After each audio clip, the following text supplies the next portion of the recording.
నా కల నెరవేరింది అంటున్న తమన్. బాయ్స్ 2003 సినిమా సమయంలో శంకర్ గారు నాలో యాక్టర్ని చూశారు. నేను మంచి మ్యూజిక్ డైరెక్టర్ని అని ఆయన గుర్తించేందుకు ఇన్నాళ్ళు పట్టింది.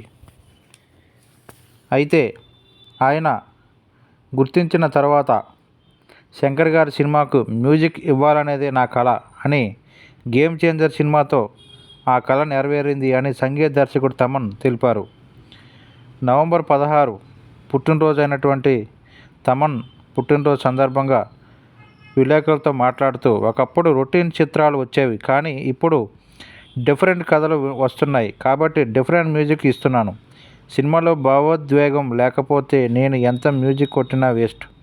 కథకు తగ్గట్టుగా దర్శకుడు తీసిన దానికి అనుగుణంగా సంగీతం ఇస్తాను.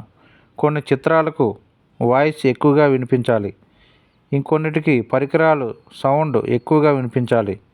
తెలుగులో ప్రస్తుతం నేను చేస్తున్న తెలుసు కదా, OG, game changer, Daaku Maharaj వంటి సినిమాలు దేనికవే చాలా ప్రత్యేకంగా ఉంటాయి.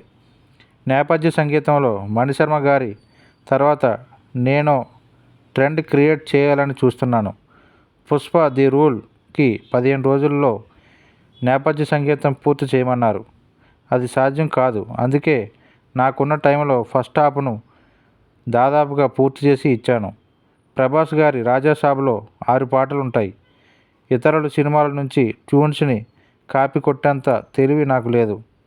అందుకే వెంటనే దొరికిపోతాను అంటూ నవ్వుతూ, అఖండ 2కి సినిమాకి ఒక పాట అయితే అయిపోయింది. హీరో అల్లు అర్జున్, త్రివిక్రమ్ డైరెక్షన్లో ప్రాజెక్ట్ కూడా చేస్తున్నాను. ఓ ప్రపంచ స్థాయి మ్యూజికల్ స్కూల్ నెలకొల్పి ఆర్థికంగా వెనుకబడిన వారికి ఉచితంగా సంగీతం నేర్పించాలనుకుంటున్నానని ఈ సందర్భంలో తమన్ తెలిపారు.